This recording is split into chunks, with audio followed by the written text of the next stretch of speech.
RTP. Está con nosotros el arquitecto Fernando Carrión, él es experto en materia de seguridad y vamos a hablar del incremento de los homicidios. Gracias, arquitecto, por acompañarnos, usted ha sido muy amable. No, muchísimas gracias a ustedes por la invitación y un saludo cordial a toda la amplia audiencia que tiene. Gracias a usted. Bueno, nosotros analizábamos lo que ha ocurrido en San Borondón, pero como ya lo señalaba don Ramón hace pocos segundos, es algo que, bueno, ocurre minutos, horas, en diferentes barrios y en diferentes sectores del país, de Manta, de Machala y en fin. ¿Por qué el aumento de la criminalidad? El gobierno nacional, y pongo esta visión y esta argumentación también sobre la mesa y para su análisis, dice que es debido a las acciones que se han tomado y por también la aprehensión de miembros de bandas criminales, sobre todo de los cabecillas. ¿Qué tan cierto es esto?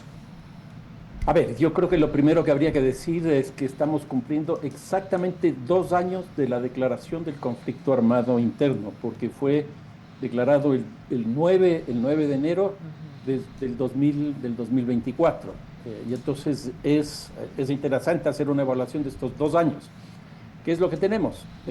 Fue una baja sensible el mes de enero y el mes de febrero. Cayeron la tasa de homicidios. Yo creo que hay por 2 razones especiales. Una, por la presencia de las Fuerzas Armadas y de la policía, que hasta ese momento no había tenido esa fuerza. Y en segundo lugar, porque las estructuras criminales decidieron más bien retirarse estratégicamente para un poco estudiar cuál es la situación. Entonces caen enero y febrero, pero a partir de marzo nuevamente empieza a incrementarse la tasa, el número de homicidios. Y ahí hay un mes interesante el año pasado, que es el mes del año 2024, el mes de octubre del 2024, que se incrementa aún más el número de personas fallecidas. Y aquí hay, yo creo que por lo menos un par de explicaciones. Uno, la crisis de energía eléctrica que tuvimos, que esperemos este año no lo tengamos. Y en segundo lugar, el golpe que recibieron las estructuras criminales en sus cabecillas. Y entonces esto condujo a una reestructuración de las organizaciones y a una ampliación de los tipos penales con los que ellos se enfrentan, es decir, a una diversificación de los hechos delictivos. Ahí es lo que empieza a haber un crecimiento sostenido de las vacunas y de los secuestros, que es incluso mucho más alto que de los homicidios. Y el 2025 hemos tenido un crecimiento espectacular. Es el año, como ya se ha dicho en reiteradas ocasiones, de la tasa más alta en toda la historia del Ecuador. Cuando se terminó el año 2024, la tasa era de 38 homicidios por 100.000 habitantes, y en este 2025 todavía no se tiene mucha claridad, pero probablemente vamos a terminar con 52, es decir, pasamos de 38 homicidios a 52, es decir, un incremento relativamente interesante. Y esto es lo que ha ocurrido en estos 2 años. Arquitecto Carrión, el discurso que de alguna manera se ha centralizado un poco para poder justificar, y tal vez yo estoy utilizando una palabra sesgada, es estamos, y esto parafraseando, pero se dice por parte del Ministerio del Interior a través de Reinberg, que al generar acciones que busquen desarticular las cabecillas, y eso genera atomización del delito también, porque a través de ellos se buscan justamente otros espacios de liderazgo en estos lugares, eso genera más violencia y por ende, por eso digamos el aumento significativo que existe. Sin embargo, yo le pregunto, ¿cabe ese discurso de como estamos generando acciones contundentes, hay más muertes violentas, considerando que esas muertes violentas no son, digamos, muertes que se dan entre las bandas, como también se dice, se matan entre ellos? Le pregunto, estas 2 frases que pueden de alguna manera estandarizar los procesos de seguridad, ¿pueden tomarse desde ese concepto? Es decir, ¿es así? ¿Se matan entre ellos y el hecho de generar acciones genera más violencia? ¿Es así esto o desmitificamos estas frases? A ver, yo creo, bueno, son dos cosas interesantes. La una, yo creo que efectivamente lo que ha ocurrido, y no solo en el caso del Ecuador, sino en otros procesos como el colombiano, es que cuando se golpea a las cabezas, lo que hay es un proceso de fragmentación de las estructuras criminales que tienden a diversificar los hechos delictivos, como señalaba hace un momento, y por otro lado, a incrementar también los que ya previamente existían, por ejemplo, los homicidios. Si esto es así, me parece que no es una buena política, porque si es que se está haciendo eso y está subiendo, pues me parece que por ahí no va la cosa. Yo creo que eso es clarísimo. ¿Y por qué? Porque a mí me parece que lo que hay que desactivar es otro tipo de cuestiones, por ejemplo, la economía criminal. Y entonces ahí, en vez de necesitar fuerzas armadas, policía, etcétera, yo creo que necesitamos economistas, o en su defecto. Gran parte de los problemas que nosotros estamos teniendo son en los sectores más empobrecidos de nuestras ciudades. ¿Y ahí qué es lo que necesitamos? ¿Más fuerzas armadas o más urbanistas? ¿O qué necesitamos? ¿Mucho más política nacional o mucho más política local? Pues yo creo que ahí hay que hacer un conjunto de articulaciones, consensos, acuerdos, propuestas, planes, etcétera, para enfrentar de forma colectiva esto que está ocurriendo. Esa es la primera cosa.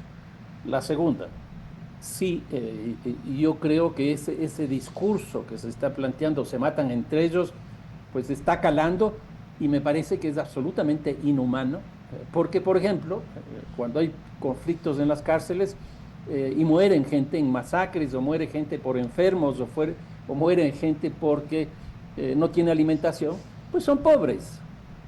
Y entonces ya, que se mueren y que se maten entre ellos. Pero además de que se matan entre ellos, y que eso no es una justificación, hay muchísima gente que se está muriendo que no es entre ellos. ¿Por qué tenemos esa sensación de inseguridad, esa percepción de inseguridad, ese temor, toda la sociedad ecuatoriana? Porque nos está golpeando a todos. Entonces no se puede justificar, se están matando entre ellos y entonces allá entre ellos. No es así, no es así. A mí me parece que esas dos explicaciones tienen muy poco que ver con la salida a un problema de buscar la seguridad en el país. Arquitecto, buenos días. Para quienes, Buenos días, ¿qué tal?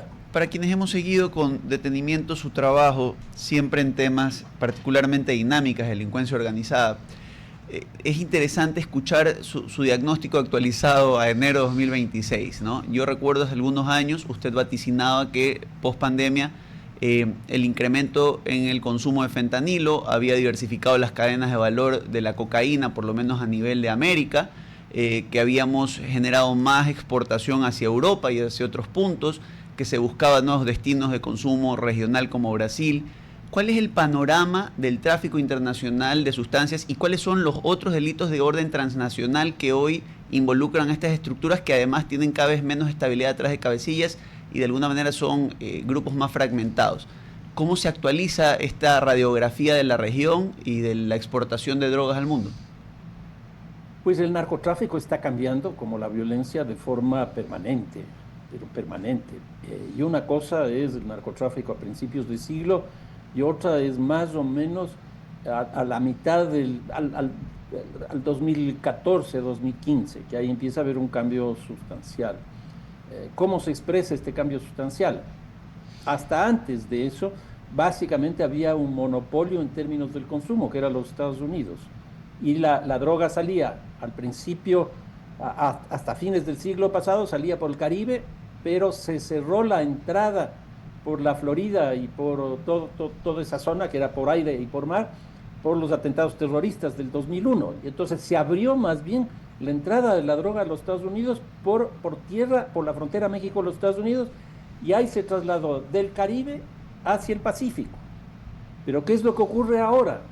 Hoy día tenemos una diversificación de corredores. Uno efectivamente sigue siendo el Caribe, el Pacífico, porque el Caribe, yo diría, prácticamente no existe. Y lo que ha ocurrido es que se han abierto quizás dos más. Uno, que sería el corredor amazónico hacia el Brasil. El Brasil hoy día es el segundo consumidor de cocaína del mundo, y a diferencia de los Estados Unidos, es un país de tránsito, que va la droga hacia Europa, África y Asia. Y luego hay un corredor interno en América Latina que va básicamente por el Pacífico también y por los Andes. Y ahí se integra la droga colombiana, la droga boliviana y la peruana. Y entonces, ¿a qué hemos llegado? Que todos los países de América Latina consumimos cocaína, todos. Todos los países de América Latina lavamos cocaína. Todos los países de América Latina traficamos cocaína. Y todos los países de América Latina tenemos estructuras criminales vinculadas a esto. Si esto es así, ¿no creen que sería lógico empezar una política distinta a la de la cooperación, que sea más bien la de la integración? ¿Y por qué digo esto? Porque si todos estamos involucrados en esto, lo lógico es que todos enfrentemos esta situación. Y aquí viene un problema, y es que cada país tiene su código penal, que surgen de los parlamentos nacionales. Pero yo creo que aquí la gran experiencia que tenemos a nivel mundial es la Unión Europea. La Unión Europea tiene una política antinarcóticos y una política contra la violencia, de manera conjunta entre todos los países que forman la Unión Europea. Y ellos empezaron por una cosa que llaman la armonización legal, que no es otra cosa más que integrar los códigos penales de todos nuestros países para generar políticas conjuntas. Yo creo que ya es hora de que empecemos a pensar en eso. Ahora, ¿cuál es el problema? Los 3 países que cultivan coca son Colombia, Bolivia y Perú. Los 2 países que introducen la coca a mundos del consumo más amplio son México hacia los Estados Unidos y el caso de Brasil hacia Europa, como decía hace un momento. ¿Qué es lo que ocurre? América Latina está consumiendo muchísimo. Más o menos están equilibrados Estados Unidos, Europa y América Latina con una característica. La relación que tienen los grupos locales, y aquí me refiero a todos los de América Latina, con respecto a los lugares fundamentales de exportación hacia afuera de la región, nuevamente Brasil y México, han construido una cosa que se llama la red global del crimen. Y esa red global del crimen articula todos los grupos nuestros con esos de afuera. ¿Y cuál es el problema que tiene aquí el Ecuador? Con México no tenemos relaciones diplomáticas. Y eso ha hecho que se fortalezcan las relaciones entre los grupos mexicanos y los grupos ecuatorianos. Y los 2 estados están al margen. Hoy día eso funciona, pero francamente muy bien. Entonces, esta integración tiene aquí un gran problema. Segundo, nuestras relaciones con Colombia tampoco son buenas. Y Colombia produce casi 3.000 toneladas.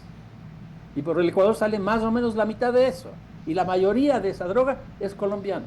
Y no tenemos buenas relaciones con Colombia. Y en tercer lugar, una gran cantidad de la droga que entra al Ecuador y sale por el Ecuador va al Brasil. Pero Brasil está lejísimos. Y entonces no tenemos tampoco una política explícita con Brasil. Yo creo que si nosotros no tenemos una política internacional, relaciones internacionales, pues va a ser muy difícil que nosotros podamos resolver los problemas que estamos teniendo. Pero aquí, arquitecto, y perdóneme que me tome su última respuesta. La pregunta es, si hay un mercado tan diverso hacia Brasil, hacia Europa, hacia Estados Unidos, ¿cuál sería el aliciente de la criminalidad organizada por generar estos niveles de violencia que hacen evidente la necesidad de paliar el mal? Si históricamente el tráfico pues, es un delito que se caracteriza por, de alguna manera, el secretismo que lo debería irradiar. ¿Cuál es la lucha o la disputa? ¿Cuáles son las rutas que se disputan actualmente un poco en el panorama de inteligencia o de los analistas? Bueno, las rutas son las que señalaba, son básicamente 3. Una, el Pacífico, y es el Pacífico hacia arriba y el Pacífico hacia abajo, es decir, hacia el norte y hacia el sur. Está también el segundo corredor, la segunda ruta, que es la ruta de la Amazonía. Por ahí sale la droga colombiana, ecuatoriana, peruana, boliviana y paraguaya. Y va hacia el Brasil. Y el Brasil, con sus grandes carteles, como son el primer comando de la capital en San Pablo y el comando Vermelho en Río de Janeiro, son los puntos de vinculación principalmente con los carteles italianos, por ejemplo la 'Ndrangheta Italia, que es la que termina pues incorporando toda esta droga en Europa. Entonces yo diría son esos tres. Ahora, ¿qué es lo que ocurre? Si se descabeza a una organización de estas que mantienen estos vínculos con el exterior, ahí se producen quizás dos cosas. Una propia estrategia interna de diversificación de los liderazgos para que la información que la persona que ha sido sometida a prisión no comente, no entregue esa información para que termine acabando con esa organización. Entonces ellos mismos se reorganizan. Y la segunda cosa es que como una parte de esa organización era la que tenía el vínculo con las estructuras del narcotráfico de afuera, empiezan a aparecer otras que no tienen esas vinculaciones. Y entonces empiezan a haber otro tipo de ingresos. Y ahí aparece, por ejemplo, el tema de la vacuna, el tema de la extorsión. Por eso es lo que ha crecido tanto la extorsión. Es decir, no hay que olvidarse que en estas estructuras criminales que nosotros tenemos en el Ecuador, hay 65,000 personas inscritas. Y entonces hay que financiarlas para que puedan operar. Y eso significa conseguir muchos recursos. La extorsión tiene una ventaja, que tiene una capacidad de captación de recursos de forma inmediata. Es decir, si no me das hasta mañana tanta plata, chao, pues tienes que darme mañana. Y eso pueden ser montos pequeños, pueden ser montos grandes, pero ya sabemos que muchos pocos hacen mucho. Y entonces eso tiende a reproducir estas lógicas que hacen que se produzca lo que llaman el efecto globo. Y el efecto globo no es otra cosa más que buscar otros tipos de delitos y buscar otros espacios. Por eso es que se está extendiendo. Ya no es solo la costa, se está extendiendo por todo el territorio nacional. Sí, de ahí que Quito pues muestra un incremento también de un 9% de la criminalidad. Arquitecto, finalmente, no es suficiente entonces esta cooperación con Estados Unidos, dando pues y tomando los antecedentes que usted ha dado, es verdad, nuestra parte diplomática con México y está muy complicada con una presidente Sheinbaum que realmente es prácticamente nueva como presidente y le queda un periodo bastante largo. Por otro lado, el presidente Gustavo Petro ya está de salida, pero muy probablemente pueda ganar a alguien alineado a su postura, porque no es un presidente impopular. Y en este panorama complejo, ¿qué le toca hacer, ya sea a Cancillería o al Ministerio del Interior? Si tenemos diplomacias rotas con estos dos países en los cuales tenemos no solamente la injerencia de la droga, sino también los carteles que influyen en nuestras propias organizaciones criminales. No, yo creo que se necesita política internacional, ya lo dije hace un momento. Y aquí hay que reconstruir la relación con México. O sea, el gran problema que tiene el país, y ya estamos viendo la crisis del sistema de seguridad, de justicia. ¿De dónde viene eso? Del narcotráfico. La crisis económica, ¿de dónde está viniendo? Del narcotráfico. Los tres grandes problemas que tiene el país, seguridad, justicia y economía, los tres provienen del narcotráfico. Y entonces a mí me parece que tienen que encontrar alguna salida con México. Tienen que encontrar alguna salida con México.